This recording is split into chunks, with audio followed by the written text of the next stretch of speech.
katakan ku nyanyi hosana. Ku nyanyi hosana bagi Rajaku yang duduk di tahta. Aku muliakan dan ku agungkan, Kau layani. Sembah sekali lagi, katakan ku nyanyi hosana. Ku nyanyi hosana, oh, bagi Rajaku yang duduk di tahta. Aku muliakan dan ku agungkan, Kau layani. Sembah, aku muliakan dan aku agungkan. Aku muliakan dan ku agungkan, Kau layani. Sembah, aku muliakan dan ku agungkan, Kau layani. Sembah. Inilah pujian dan penyembahan kami Tuhan. Kiranya Engkau berkenan akan pujian dan penyembahan kami. Kalau sebentar lagi Tuhan kami mau mendengarkan sebagian kebenaran firman-Mu Tuhan. Hati kami ini selalu terbuka untuk firman-Mu Tuhan. Buatlah kami mengerti Tuhan akan apa yang akan kami dengar ini Tuhan. Berbicaralah Engkau Tuhan. Kami siap untuk mendengarkan. Haleluya, kita akan sembah pujian. Ajariku mengerti.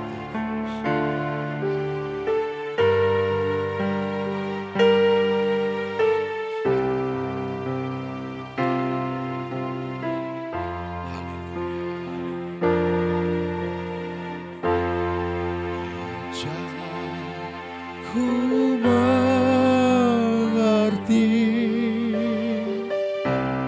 segala rencana-Mu. Ajar ku berserah hanya padamu. Pimpinlah jalan, pimpinlah jalanku dalam terang firman-Mu. Ajar ku berharap hanya padamu. Bapakku ajar, Bapakku ajar segala rancangan-Mu.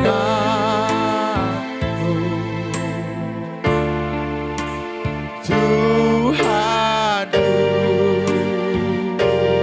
heran perbuatan-Mu. Engkau sanggup, Engkau sanggup. Amin, amin, amin, amin. Segala yang ku perlu, amin, menurut kehendak-Mu terjadi. Kita akan pujian dari awal dengan penuh rasa syukur. Ajarku mengerti, ajarku ajari kami mengerti Tuhan segala rencana-Mu. Ajarku berserah hanya padamu. Pimpin jalanku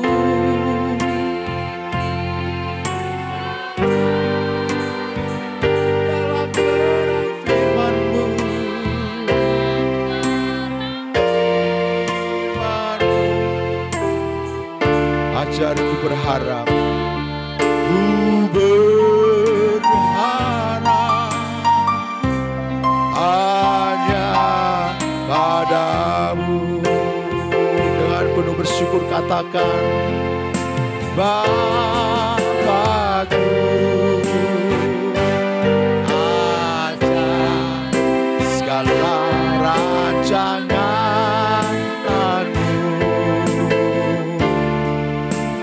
Tuhanku, amin. Heran perbuatanmu, Engkau sanggup, Engkau sanggup mengadakan. Amin, amin Tuhan, haleluya. Perlu, amin Tuhan, menurut kehendak-Mu terjadilah. Bapakku ajar, mari silakan. Bapakku ajar segala rancangan.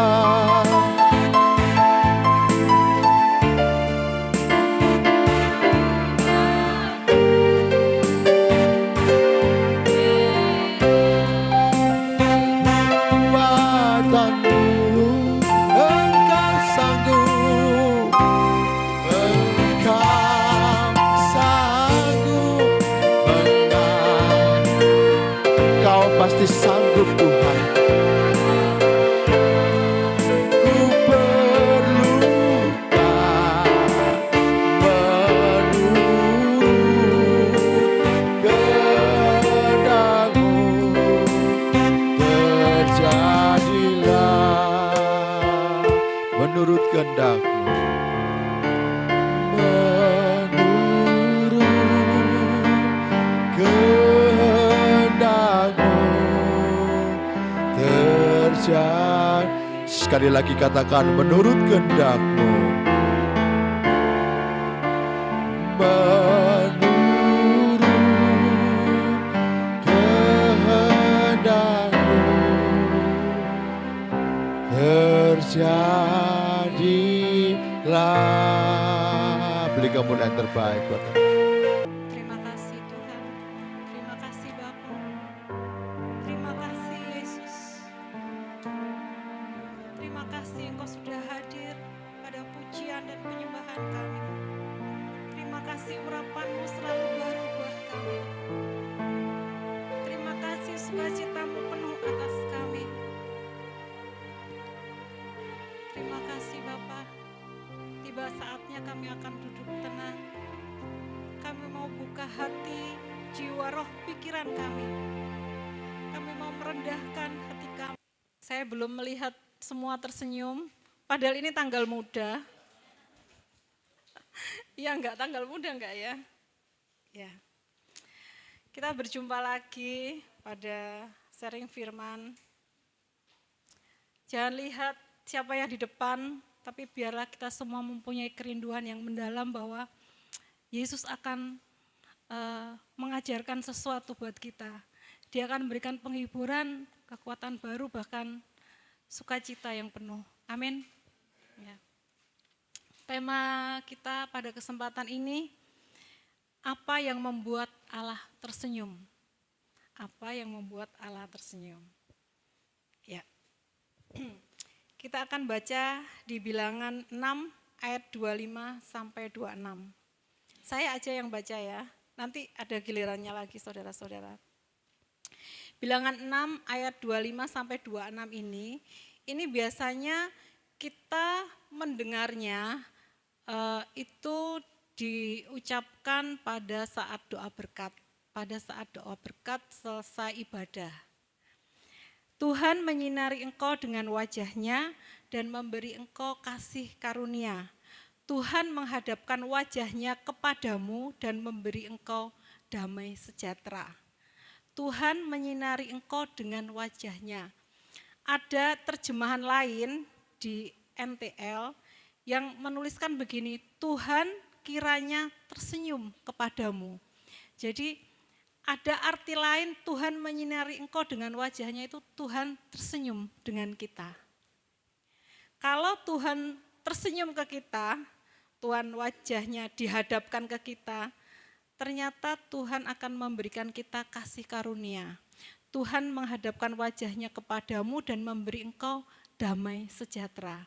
Biarlah apa yang sering kita dengar, doa berkat yang sering kita ucapkan, mari kita sama-sama amini bahwa ini akan berlaku atas kita, atas kehidupan kita sehari-hari. Amin. Ya. Tersenyum itu adalah respon emosional yang biasanya menandakan perasaan apa? Bahagia, tanggal muda bahagia, bisa belanja-belanja gitu ya, senyum. Kemudian gembira, senang atau mengalami kepuasan, lega. Ini kemarin anak saya yang nomor 2 itu, puji Tuhan sudah selesai ya sekolahnya, tinggal tunggu wisuda di Oktober besok. Tapi tanggalnya belum tahu, tapi dia mulai bergabung dengan bapaknya itu mulai Senin kemarin. Ya puji Tuhan, semua karena berkat Tuhan, anugerah Tuhan. Akhirnya, bukan akhirnya, dalam kondisi seperti itu pas hari Senin itu saya rasanya puas, saya penuh senyum ya. Jadi tersenyum itu menggambarkan bahwa kita bisa senang, bisa bahagia atau mengalami kepuasan tersendiri ya. Nah, perikop kita berjudul apa yang membuat Allah tersenyum ya. Bila mana Tuhan tersenyum pada kita, ingat lagu Engkau tahu ya Tuhan tujuan hidupku hanyalah untuk menyenangkan hatimu. Waktu Tuhan senang, dia pasti tersenyum. Kalau Tuhan tersenyum, kasih-Nya akan dicurahkan ke kita. Damai sejahteranya akan kita terima di dalam kehidupan kita sehari-hari. Kita akan belajar dari kisah Nuh.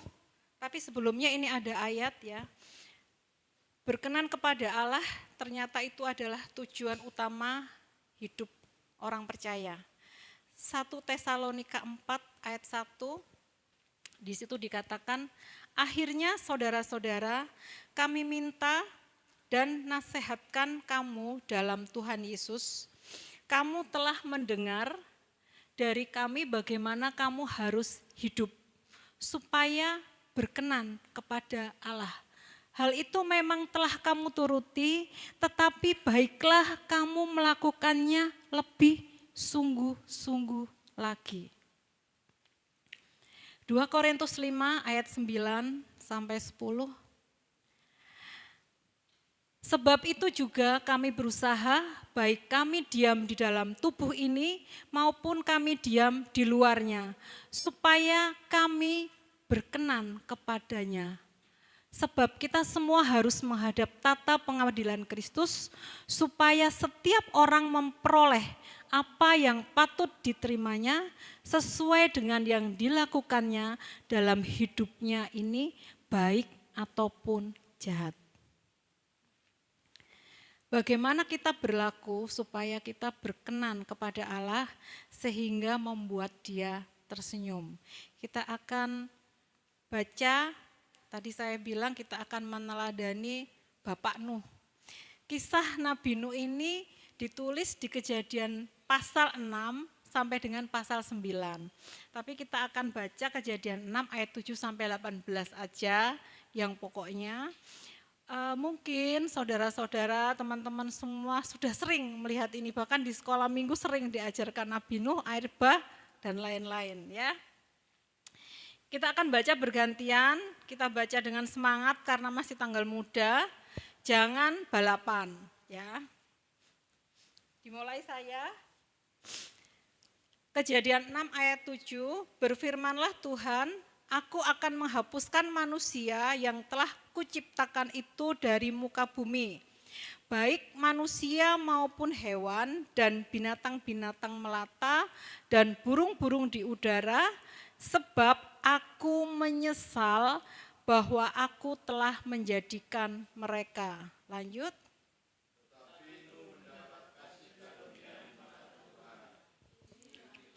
Sembilan bagian saya. Inilah riwayat Nuh, kurang ya, soalnya cuma sebaris. Inilah riwayat Nuh.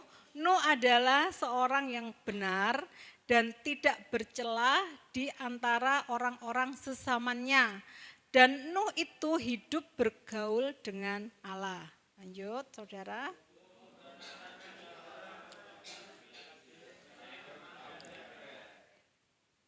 Balapan, nggak ada bala, nggak ada cepet-cepetan.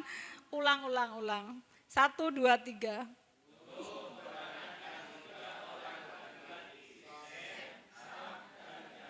Pinter.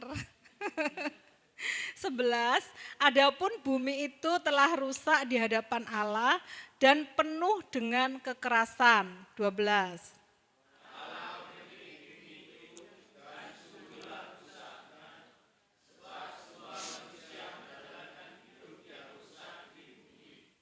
Tiga belas, berfirmanlah Allah kepada Nuh, aku telah memutuskan untuk mengakhiri hidup segala makhluk, sebab bumi telah penuh dengan kekerasan oleh manusia, jadi aku akan memusnahkan mereka bersama-sama dengan bumi. 14.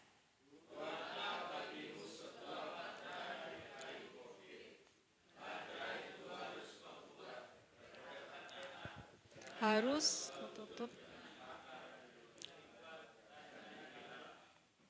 Ya, ada yang kancerit nggak apa-apa.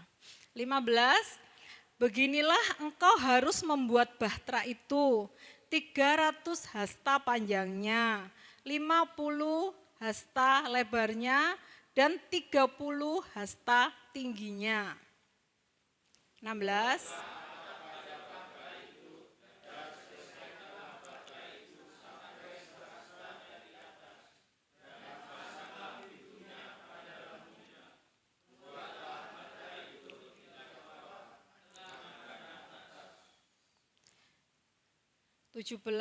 Sebab sesungguhnya aku akan mendatangkan air bah meliputi bumi untuk memusnahkan segala yang hidup dan bernyawa di kolong langit, segala yang ada di bumi akan mati binasa. 18.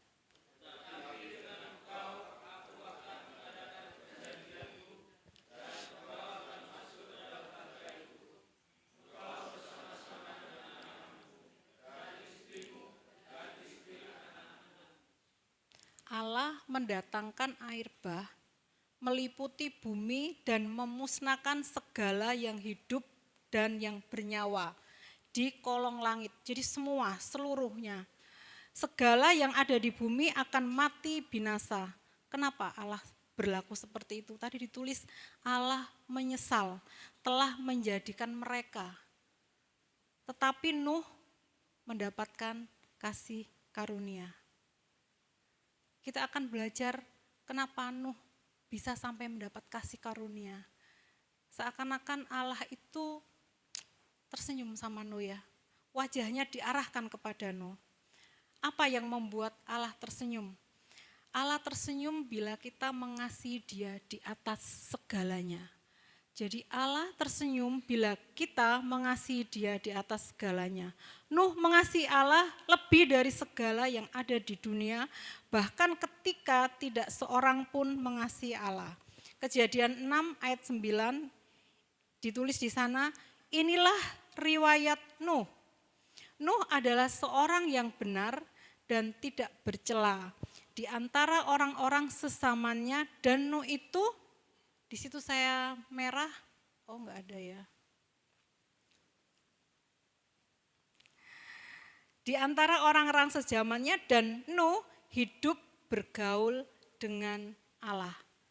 Jadi kuncinya hidup bergaul dengan Allah. Inilah yang paling Allah inginkan dari kita, yaitu suatu hubungan.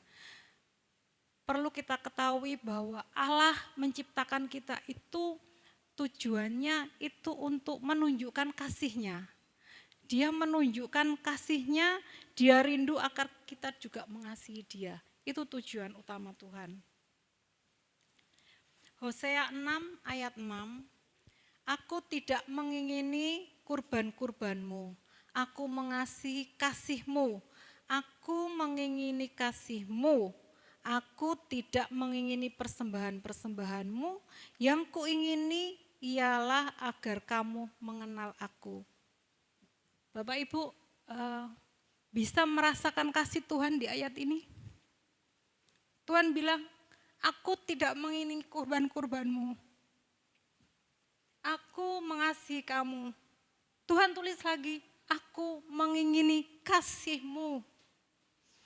Aku tidak mengingini persembahan-persembahanmu, yang kuingini ialah agar kamu mengenal aku. Tuhan rindu kita mengenal Dia. Persembahan kurban tidak salah, tapi lebih utama ternyata Tuhan itu mengutamakan hubungan kita dengan Dia. Kalau kita ngomong mengasihi Tuhan, berarti kita harus menyediakan waktu apapun itu hanya untuk Dia.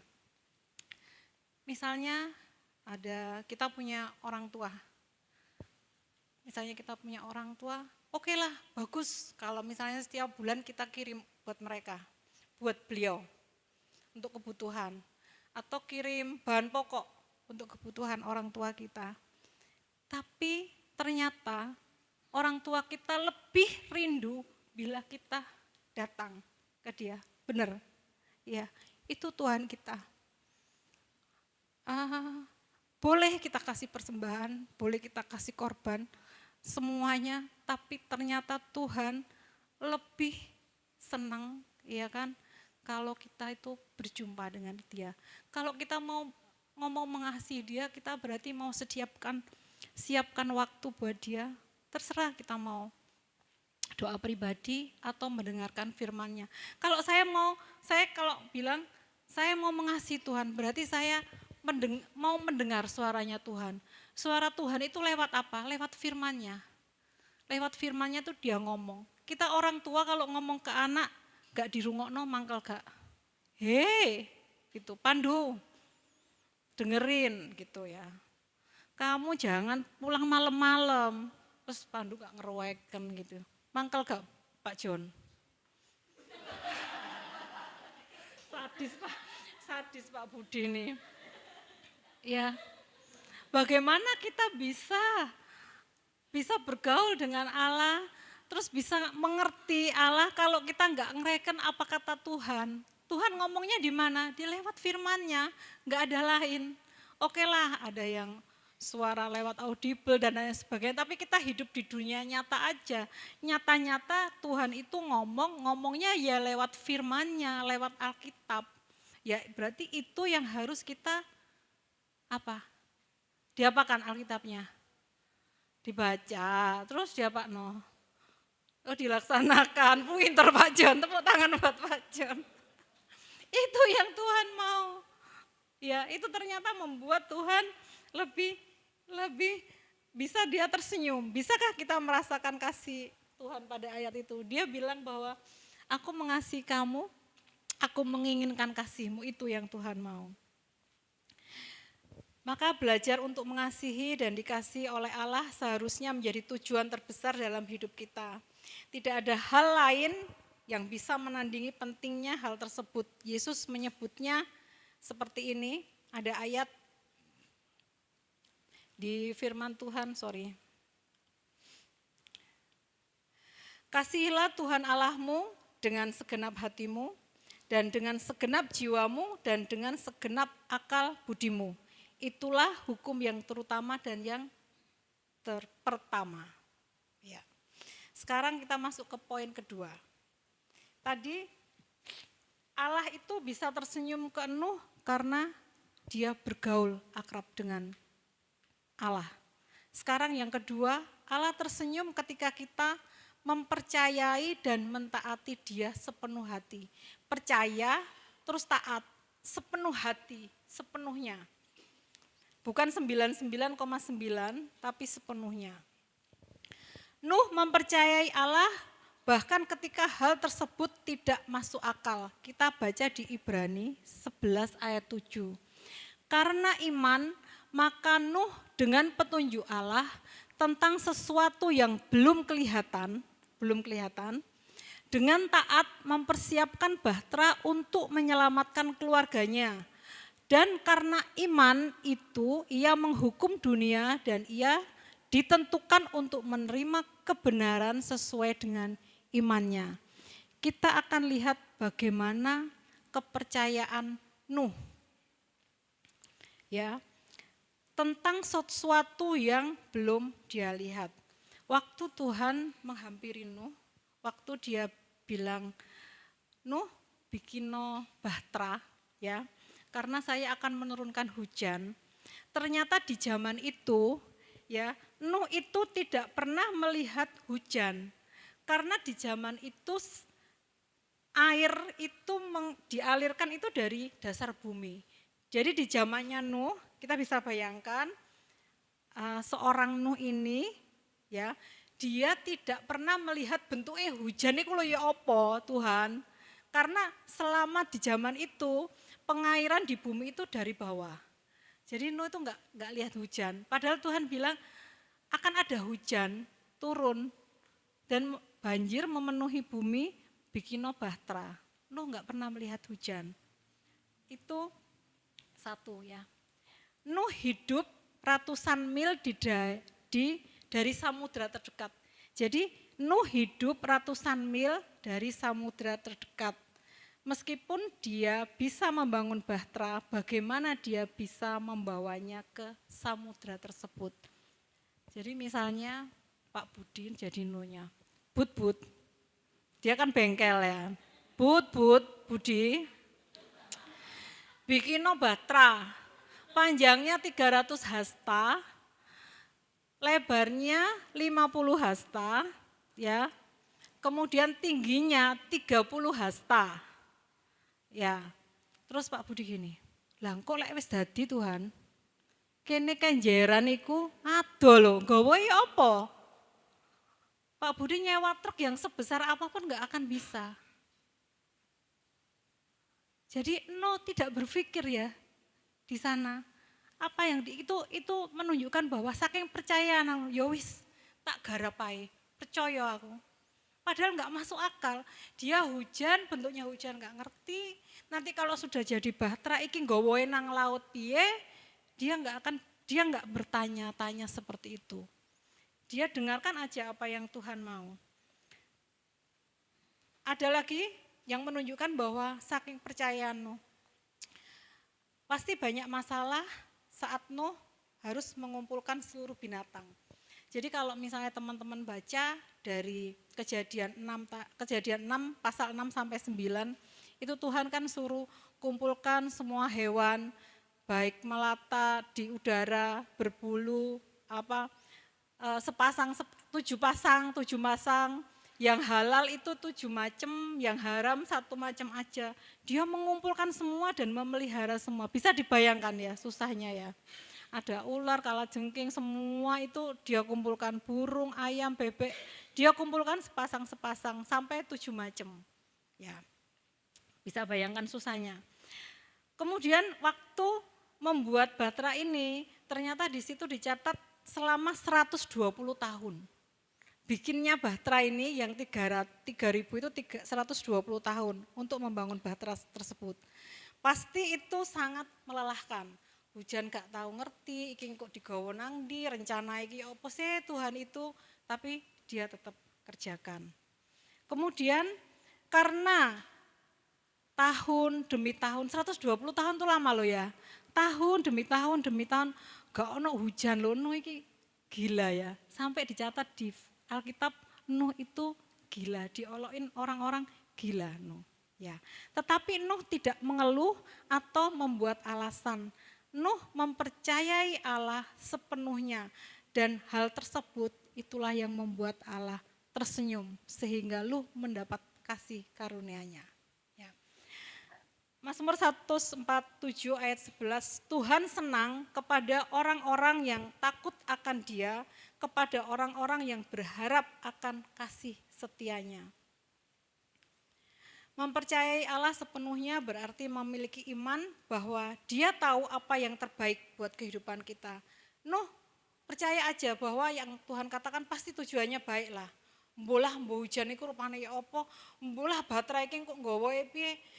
Ya saya percaya aja Tuhan pasti punya rencana yang baik buat ini semua. Itu yang dipercayai Nuh. Mari ayo kita belajar bahwa kelihatannya kenyataannya itu kok mustahil banget ya. Tapi kita mau belajar percaya bahwa Tuhan kita itu adalah Tuhan yang bertanggung jawab dan Dia bisa dipercaya. Amin. Allah kita adalah Allah yang memelihara janji-janjinya. Dia membantu kita dari berbagai masalah yang harus kita hadapi. Bahkan bila perlu Dia melakukan hal-hal yang mustahil. Kalau Tuhan kita melakukan hal-hal yang biasa kita enggak wow gitu ya. Tapi Allah kita melakukan hal-hal yang mustahil. Sehingga setiap hari, setiap saat kita bisa katakan bahwa Tuhan itu ajaib. Kemudian itu tadi bukti bahwa Nuh percaya. Ini bukti bahwa ketaatan Nuh. Allah memberi petunjuk yang sangat rinci dalam hal ukuran, bentuk, bahan batra. Kamu buat batra dari kayu gofir, panjangnya 300 hasta, lebarnya 500, tingginya 50, tingginya 30. Kemudian kamu bikin pintu di lambungnya, ya kan? Secara detail itu Tuhan katakan di situ. Lalu di Kejadian 6 ayat 22, lalu Nuh melakukan semuanya itu tepat seperti yang diperintahkan Allah kepadanya. Demikianlah dilakukannya. Enggak ada ya di situ. Saya ulangi lagi di Kejadian 6 ayat 22, setelah Tuhan detail merincikan bagaimana Nuh harus mengerjakan, di situ dikatakan lalu Nuh melakukan semuanya itu tepat seperti yang diperintahkan Allah kepadanya, demikianlah dilakukannya. Jadi percaya dan taat sepenuh hati itu yang dilakukan Nuh. Sepenuh hati itu artinya tidak ada petunjuk yang diabaikan. Kalau Tuhan bilang 300 ya 300. Satu selo Tuhan kok nggawe kangelan. Nuh enggak tawar itu. Hewane sakmene ae lho iki gak sanggup aku harus mencari kemana-mana. Nuh enggak tawar-menawar. Jadi Nuh mengerjakan dengan sepenuh hati. Sepenuh hati tidak ada petunjuk yang diabaikan. Kemudian dia menyelesaikannya tepat waktu dan seperti caranya Tuhan. Di situ Tuhan bilang, kamu di lambungnya itu kamu kasih pintunya 1 hasta dari atas. Itu kan ada detail tadi kita baca. Pintunya itu 1 hasta dari atas dan itu seperti yang Tuhan detail kasih tahu itu yang dikerjakan Nuh. Luar biasa ya. Nuh mentaati Allah dengan segenap hati. Dia tidak memiliki beberapa pertanyaan atau keberatan, enggan, ragu-ragu atau ngenyang-ngenyang atau bahkan dia menunda. Nanti aja Tuhan, aku saiki sik repot. Nanti anakku segede-gede, mari aku nang gereja budale iku nang gereja iku mesti jame isuk lho, repot aku. Nah, nanti anakku segede-gede. Itu contoh-contoh penundaan ya. Allah tidak memerlukan penjelasan atau alasan untuk segala sesuatu, tetapi Dia minta kita melakukannya. Kita tidak akan pernah memahami beberapa perintah sebelum kita mentaati atau melakukan lebih dulu. Jadi seringkali atau kadang-kadang ada sesuatu yang kelihatannya mustahil tapi harus kita lakukan. Setelah kita menghadapi sekian banyak masalah pencobaan, akhirnya kita bilang, oh iya, akhirnya kayak gini. Jadi Allah itu baik ya. Ternyata Allah itu mengasihi aku ya. Ternyata aku gak dibiarkan ya sendiri. Oh, ternyata aku ditemukan sama orang-orang yang mau menolong saya. Oh, ternyata untung ya aku nurut ya. Itu. Jadi kadang-kadang sesuatu itu harus dipaksa untuk dilakukan dulu, baru nanti terakhirnya kita bisa tahu, oh gitu. Jadi jangan tawar-menawar, jangan menunda, jangan ngurang-ngurangi apa yang Tuhan katakan ke kita. Supaya kita tahu apa yang Tuhan katakan ke kita tadi itu di awal, kita dengar suara Tuhan. Dengar suara Tuhan, tahu Tuhan ngomong itu dari mana? Dari firman. Ayo, sediakan waktu kita baca firman, itu tandanya kita mendengar dia ngomong.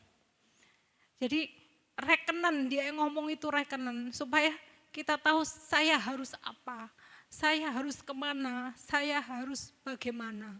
Amin. Sorry, sebentar, nggak kelihatan.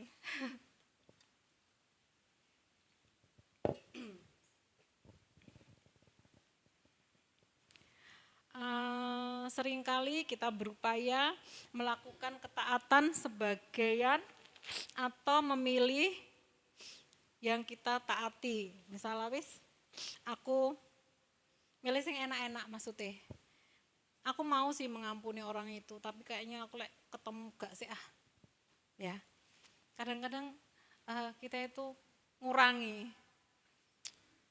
Yo mangkel sih, tapi ya wis lah, aku mengampuni, aku sudah mengampuni. Tapi ketemu aku enggak ketemu. Itu masih ngenyang, masih sebagian. Atau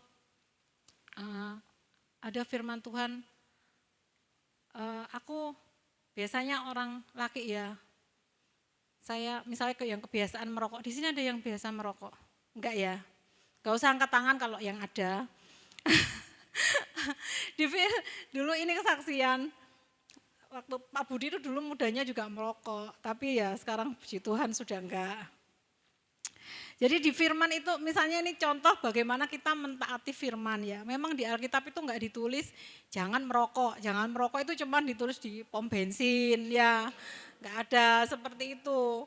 Cuman di situ adalah biasanya kan kita pakai tubuhmu adalah bait Allah, jangan dikotori ya, itu oke, bisa. Tapi ada firman yang bilang begini, 1 Korintus 10 ayat 23. Segala, saya enggak cantumkan di situ, ini Esra. 1 Korintus 10 ayat 23, segala sesuatu diperbolehkan benar, tetapi bukan segala sesuatu itu berguna. Segala sesuatu diperbolehkan benar, tetapi bukan segala sesuatu membangun. Jadi apa yang akan kita putuskan untuk kita kerjakan, apa yang akan kita putuskan kita mau kemana, itu kita pertimbangkan dulu. Apakah sesuai sama firman? Segala sesuatu diperbolehkan, ya Tuhan membebaskan kita diperbolehkan semuanya. Benar, tetapi bukan segala sesuatu berguna. Apakah itu yang aku lakukan berguna? Kalau enggak, udah tinggalkan aja. Gak usah eman. Ya. Segala sesuatu diperbolehkan benar, tetapi bukan segala sesuatu membangun. Ayo, kita yang tahu tentang diri kita sendiri, kita dengan Tuhan, mari kita mulai belajar komitmen, saya mau taat apa yang Tuhan katakan. Amin. Ketaatan sepenuh hati dilakukan dengan penuh sukacita dan antusias. Jadi sukacita, antusias. Mazmur 100 ayat 2, beribadalah kepada Tuhan dengan sukacita, datanglah di hadapannya dengan sorak-sorai. Saya sangat diberkati dengan pujian tadi yang dipimpin Pak John di awal, kita bersorak-sorai. Lakukan dengan antusias, Tuhan akan tersenyum melihat kita antusias. Yakobus 2 ayat 17, demikian juga halnya dengan iman, jika iman itu tidak disertai perbuatan, maka iman itu pada hakikatnya adalah mati. Jadi kalau kita bilang aku percaya, aku taat, nyatakan dengan perbuatan kita. Tanpa perbuatan itu mati. Memang benar kita tidak dapat mengusahakan keselamatan kita. Keselamatan diperoleh karena kasih karunia bukan usaha kita. Tetapi kita bisa mendatangkan kesukaan bagi Bapa Surgawi melalui ketaatan kita. Setiap tindakan ketaatan itu sama dengan tindakan penyembahan. Mengapa ketaatan begitu menyenangkan hati Allah? Karena dengan kita taat membuktikan bahwa kita benar-benar mengasihi Dia. Yesus berkata, "Jikalau kamu mengasihi aku, kamu akan menuruti segala perintahku." Itu tanda kita mengasihi Dia, turut perintahnya. Poin yang ketiga, Allah tersenyum jika kita terus memuji dan bersyukur kepada Tuhan. Terus menerus, gak ada putusnya. Terus menerus gak ada putusnya memuji dan bersyukur kepada Tuhan. Allah sangat menyukai pujian. Dia tersenyum ketika kita mengekspresikan kekaguman dan ucapan syukur kita kepadanya. Tindakan pertama Nuh setelah selamat dari air bah adalah menyatakan syukurnya pada Allah dengan mempersembahkan korban. Kejadian 8 ayat 20, di situ dikatakan, lalu Nuh mendirikan mezbah bagi Tuhan. Dari segala binatang yang tidak haram dan dari segala burung yang tidak haram. Diambilnyalah beberapa ekor, lalu ia mempersembahkan korban bakaran di atas mezbah itu. Karena pengorbanan Yesus, kita tidak lagi memberikan korban binatang, tetapi kita memberikan korban puji-pujian. Kita memuji Allah karena keberadaannya dan atas apa yang Dia sudah kerjakan buat kita. Allah disukakan oleh ucapan syukur dan puji-pujian kita ketika kita menyukakan Allah. Hati kita sendiri dipenuhi dengan sukacita. Ini contoh ya, kalau misalnya saya habis masak, terus anak saya makan, dia bilang, "Oh, enak mah." Wah, dia memuji saya. Saya senang enggak? Seneng lah. Soro-soro, isu-isu ke pasar, gini-gini terus dia bilang, "Oh, enak mah masakannya." Senang saya. Itu Allah senang juga kita melakukan puji-pujian. Waktu kita memuji itu ada dua pihak yang disenangkan. Saya disenangkan, anak saya juga senang. Enak mah dia makannya lap, senang kan? Ya. Jadi ada dua sisi yang disenangkan, saya senang, dia juga senang. Saat kita memuji Tuhan, Allah disenangkan, kita akan bersuka cita. Pasti waktu kita memuji, Roh Kudus itu akan hadir dan kita akan disukakan. Apapun yang kita alami, misalnya pas mau pergi dari sini itu di rumah itu ada masalah, waktu kita memuji, pasti masalah itu mungkin belum selesai, tapi secara roh kita penuh sukacita. Amin. Itu kalau kita memuji Tuhan. Kesimpulannya, Allah tersenyum bila kita mengasihi Dia atas segalanya, di atas segalanya. Kita mempercayai dan mentaati Dia sepenuh hati. Kita terus menerus memuji dan bersyukur kepadanya. Ini ketika Allah tersenyum, apa yang terjadi? Kita masih melihat di Kisah Nuh, ketika Allah tersenyum apa yang terjadi? Setelah air bah, Allah memberi perintah lagi kepada Nuh. Lalu Allah memberkati Nuh dan anak-anaknya serta berfirman kepada mereka di Kejadian 9 ayat 1, beranak cuculah dan bertambah banyaklah serta penuhilah bumi. Kejadian 9 ayat 3, segala yang bergerak, yang hidup akan menjadi makananmu. Aku telah memberikan semuanya itu kepadamu seperti juga tumbuh-tumbuhan hijau. Jadi Nuh diberkati, semuanya Tuhan berikan kepada Nuh. Artinya ketika Allah disenangkan, berkat pasti tercurah pada kita. Kita amini ayat yang di depan tadi, saat selesai ibadah, Bapak Gembala, Pak Pendeta mengucapkan kata-kata berkat, Tuhan menyinari engkau dengan wajahnya. Bayangkan Tuhan tersenyum sama kita dan kita amini bahwa sepanjang hari Tuhan tersenyum sama kita dan berkat-Nya dicurahkan kepada kita. Allah mau kita mengerjakan hal-hal yang menunjang hidup kita. Allah telah merancang manusia untuk kemuliaan-Nya. Tuhan bilang, menikahlah, milikilah anak-anak, bentuklah keluarga, tanamlah bahan pangan, peliharalah binatang, bekerjalah dan lain-lain. Ya. Selama ini mungkin kita menganggap bahwa menyenangkan Allah itu ketika kita sedang melakukan aktivitas-aktivitas rohani.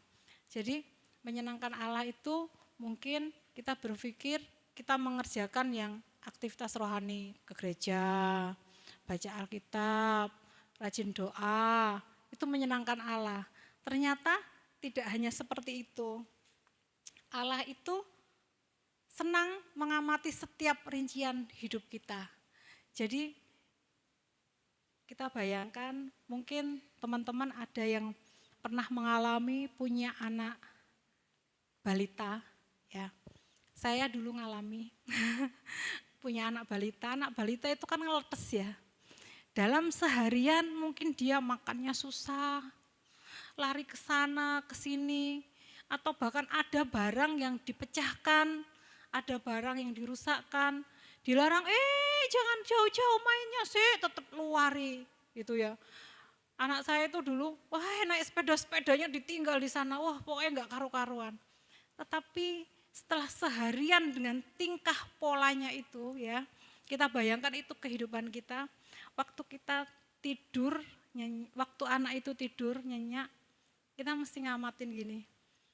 Coba feedback kembali dulu waktu punya anak balita, kita lihat, meskipun dia dengan kenakalannya menggoda kita seperti itu, waktu kita lihat ya, anakku, kita senang, kita mengasihi penuh anak itu, kadang kita cium keningnya, pinter yole, pinter yondo, gitu ya, gitu. Terima kasih Tuhan dia sehat, gitu. Itu Tuhan kita. Jadi jangan berpikir bahwa Tuhan itu menuntut kita sempurna. Kita enggak menuntut anak kita jadi sempurna, enggak. Ya, tapi cukup kita menyenangkan hati Tuhan, berkenan kepada Tuhan. Kita bisa belajar sama-sama nepak-nepak ya opo sih supaya saya itu berkenan kepada Tuhan. Tadi itu kuncinya poin-poin yang sudah saya sebutkan. Mari kita kerjakan. Kita bergaul erat dengan Tuhan. Kita mendengar suaranya. Kita percaya dan taat. Taat itu melakukan apa yang dia bilang. Berapapun yang harus kedagingan kita yang harus kita salib. Ayo berusaha taat. Nanti akhirnya kita akan merasakan bahwa wajah Tuhan itu benar-benar melihat ke kita dan kasih karunia dicurahkan kepada kita. Amin. Dia enggak menuntut sempurna ke kita. Ini ada ayat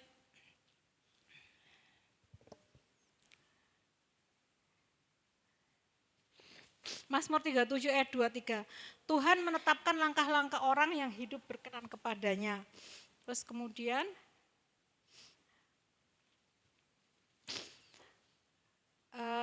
Mazmur 103 ayat 14. Sebab dia sendiri tahu apa kita, dia ingat bahwa kita ini debu. Itu Tuhan kita melihat kita seperti itu. Sebab dia sendiri tahu apa kita, dia ingat bahwa kita ini debu. Ya. Dia maklum dengan kita. Apakah menyenangkan hati Allah merupakan kerinduan kita saat ini? Mari kita mulai ubah fokus hidup kita. Jadi bukan berapa banyak kesenangan yang saya dapatkan dari kehidupan saya, tapi kita mau berfokus bahwa berapa banyak kesenangan yang Allah dapat dari hidup saya. Jadi mari kita evaluasi, kita bertanya berapa banyak, bukan berapa banyak. Aku wis seneng ya, aku wis rene, wis rono, aku udah mengerjakan ini, mengerjakan itu. Saya sudah punya ini, punya itu. Jangan hitung itu. Tapi mari kita fokus pada berapa banyak kesenangan yang Allah dapat dari hidup saya selama ini. Apakah kita sudah sering menyenangkan Allah, membuat dia senyum? Ya. Apakah kita membuat dia arek iki terus melengos ya. Memang Tuhan bilang tidak akan memusnahkan bumi lagi dengan air bah. Tapi mari kita berusaha untuk berkenan di hadapan Tuhan. Haleluya. Anda diberkati dengan firman Tuhan. Ya. Jadi apa yang membuat Allah bisa tersenyum dan berkat-Nya tercurah buat kita? Kita bergaul erat dengan Tuhan, percaya, taat, dan terus memuji Tuhan. Amin. Tuhan Yesus memberkati.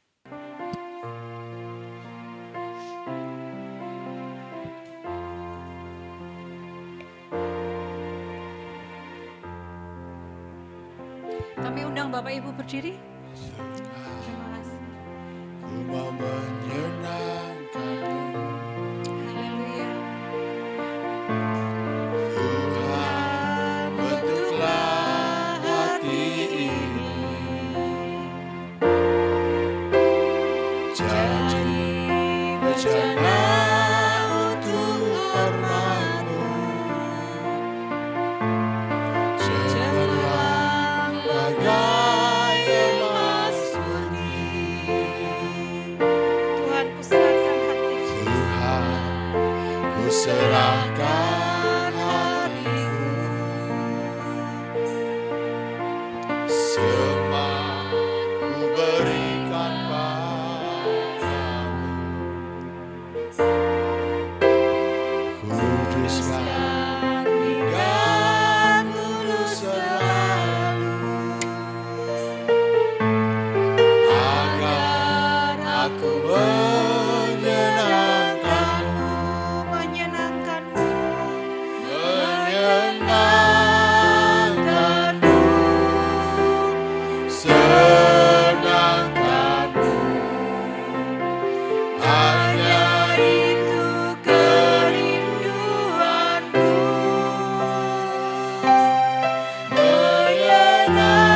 menyenangkanmu, senangkan hatimu. Hanya itu kerinduanku. Kita ulang dari awal, katakan dengan iman. Tuhan, ku mau menyenangkanmu. Haleluya. Tuhan, bentuklah hati ini Jadi bejana untuk hormat-Mu, cemerlang bagai emas murni. Tuhan, ku serahkan hatiku. Tuhan, ku serahkan hatimu, Inilah kami Tuhan. sembah ku berikan padamu. Padamu, kuduskan hingga tulus selalu. Kuduskan hingga tulus selalu, agar aku menyenangkanmu, menyenangkanmu, senangkanmu. Hanya itu kerinduanku.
memberikan kekuatan kami untuk memperkuat kami supaya kami boleh mampu melakukan firman-Mu.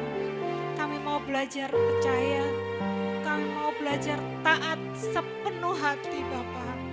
Mampukan kami Roh Kudus di dalam nama Tuhan Yesus, biarlah kemuliaan, keagungan hanya bagi-Mu.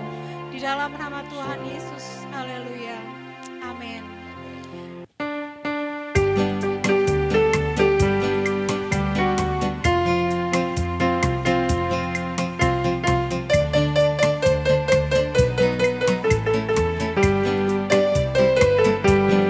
Ada satu sobatku yang setia, tak pernah dia tinggalkan diriku.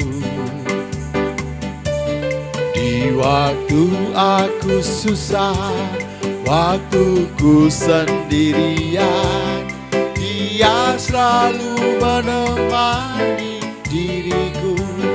Namanya Yesus, namanya Yesus, namanya Yesus, nama Yesus yang hibur hatiku.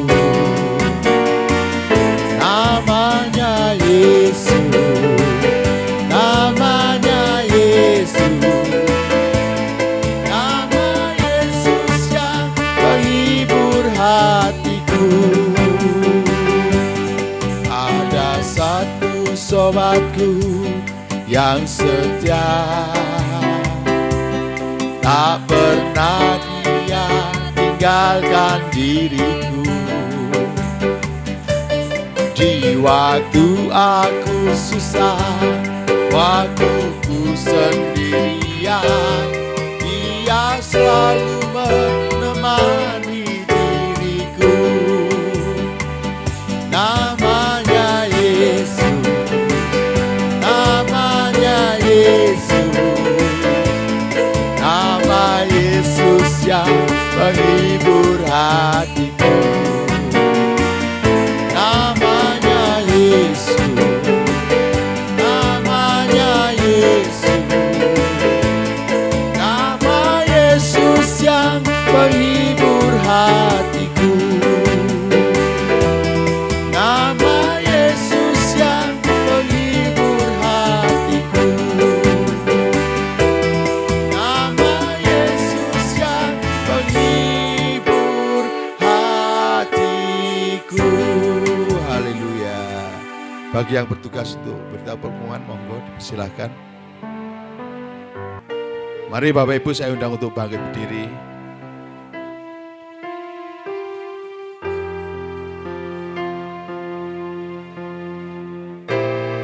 Bila engkau tak besertaku,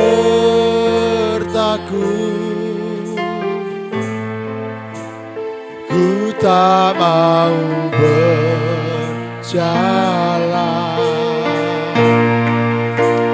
Ku perlu Tuhan, pimpin langkahku dengan kasih karunia-Mu. Pimpin langkahku setiap waktu, berjalan dalam Roh-Mu. Nyatakan Tuhan kemuliaan-Mu, dan berjalanlah denganku. Bila engkau, Bapak Edi silakan untuk doa berkat. Ku tak mau berjalan, ku perlu Tuhan, pimpin langkahku dengan kasih karunia-Mu. Pimpin langkahku setiap waktu. Amin.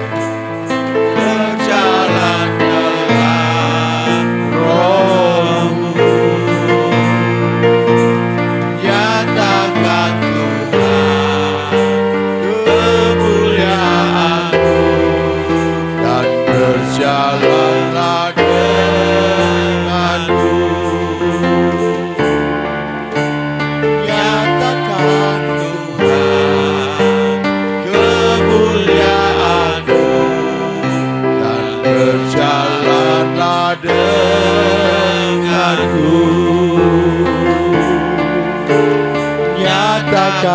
Tuhan, kemuliaan-Mu, dan berjalanlah denganku. Mari angkat tangan. Segala puji hormat syukur kami naikkan di hadapan Engkau Bapa Surgawi. Terima kasih ya Bapa atas pimpinan Tuhan dari awal pertengahan sampai akhirnya. Terima kasih dan sebentar kami akan kembali ke tempat kami masing-masing. Tuhan menyertai, Tuhan melindungi kami sehingga kami boleh tiba di rumah dengan selamat, tidak kekurangan satupun. Sekali lagi angkat tangan tinggi-tinggi. Kini pulanglah Bapak Ibu yang terkasih dengan membawa damai sejahtera, sukacita, kebaikan, berkat, kasih, anugerah dari Allah Bapa, cinta kasih Yesus Kristus, penghibur Roh Kudus menyertai kita hari ini, bahkan sampai selama-lamanya. Di dalam nama Tuhan Yesus yang sudah menerima berkat katakan amin. Silakan duduk.